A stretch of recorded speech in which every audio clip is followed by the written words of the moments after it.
We've seen several examples of tags already in many of the movies in this training series. In this movie, we'll actually look at creating the tags.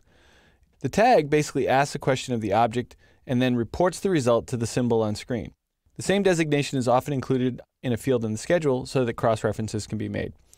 We can tag all sorts of objects, doors, windows, walls, so let's look at a few examples. I'm in a file called Working with Tags. It's in the Chapter 10 folder. I'm going to click on the Annotate tab, and on the Annotate tab we have a Tag panel, and we're going to start with the Tag by Category button. You can see the shortcut for that is TG. Now the way Tag by Category works is as you move your cursor around the screen, Revit will identify the item under your cursor and choose the appropriate tag for you. So you can see that if I'm over a wall, I get this diamond tag, I get the pillbox if I'm on a door, and if I'm over here in a wall, I get this hexagon. We've already got tags in our rooms, so typically if an object is already tagged, Revit will ignore that object. It won't add a second tag.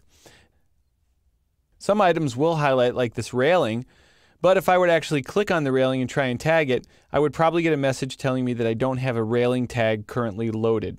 The same might be true for floors or other objects. So Revit will let you tag just about anything, but in order to tag something, you actually have to have that tag loaded. Now, before I go ahead and actually click to create this tag, let me point out one more thing. Notice that this tag is actually being attached to the object with a short straight leader. This is all controlled right here on the options bar.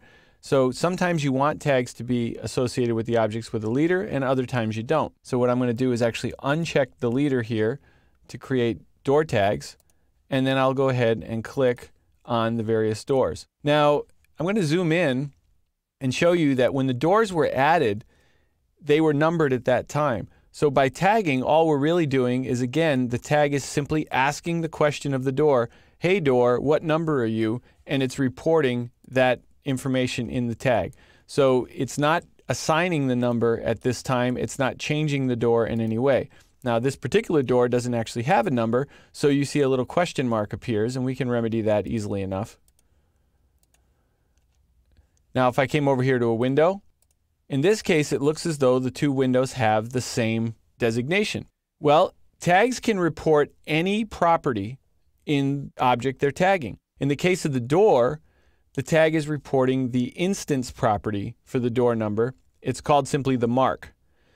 In the case of the window, it's reporting the type designation for the window, which is called the type mark. So that's why these both share the same number, because what it's telling us is these are both type 22 windows. So for example, if I were to click Modify, select my window, and from the type selector, choose a different size, you will see that not only does the size and shape of the window change, but the type designation changes as well. So depending on how the tag was defined and what property it's designed to look for, you may be seeing a type property or you may be seeing an instance property. Now, the way that I'm adding these tags is fine. I mean, it's moving along pretty quickly, but there's actually a much faster way. Right next to the Tag by Category button is a Tag All button.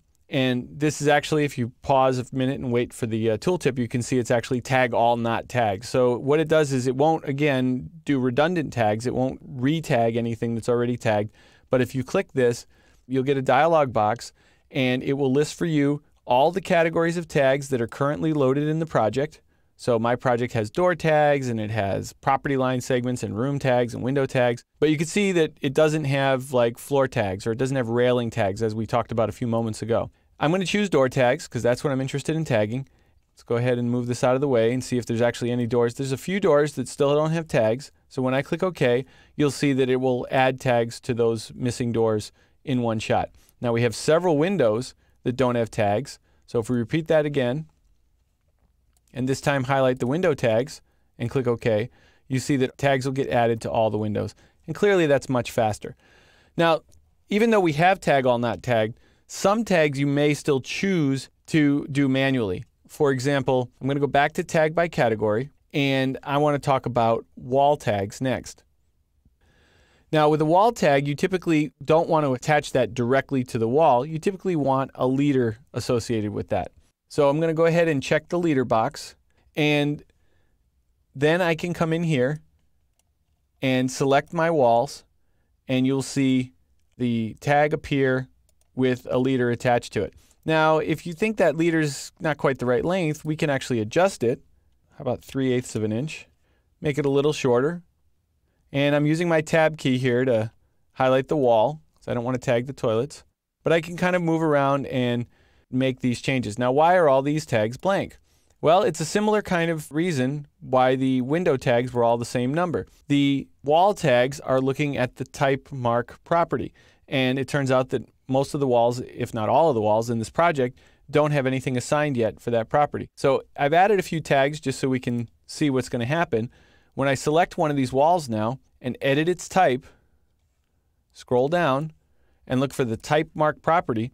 If I type something in here like A1 and click OK, that will instantly fill in all of the instances of A1 wall throughout the project, which is everything I've tagged except the plumbing wall that we built in a previous movie. So let me go ahead and select that one. Edit type. Let's make this a B1. Click OK. And that would fill that in. And if I had another plumbing wall somewhere else in the project, it would get that designation as well. So we've filled in the missing wall designations, but we still have this one door that needs to be dealt with. Pretty simple. All we have to do is select the door. And remember, the doors don't use a type mark. They use an instance mark. They're using just the mark property. So here it is right here. And all I have to do is type in a number. Now, I'm not sure exactly which number. This is a case where, because each door is unique, if I use a number that's already in use, Revit will complain, like, let me deliberately use one that we've already got. Okay, so it'll tell me, oh, sorry, you can't do that. We've already got that number. So unless I'm looking at a door schedule, it might be difficult for me to know exactly what number to assign here. So I'm going to just play it safe, and I'll put in something like 20, which looks like it's okay. But I probably would want to go to a door schedule at some point and check out all my numbers, and maybe I don't want a big gap between my last door and this door, between say 15 and then 20 with no numbers in between used. But as long as you're not using the same number over again, you can put in just about any number you like. So that's how you add tags. Use tag by category to add them manually one at a time. You can use tag all not tagged in cases like door tags or window tags where it makes sense to do so, where you want to just quickly create the tags for all those objects. For things like wall tags where you want to add the leader, you might want to have a little more control, place them yourself, so there it makes a little more sense to do tag by category and place them one at a time.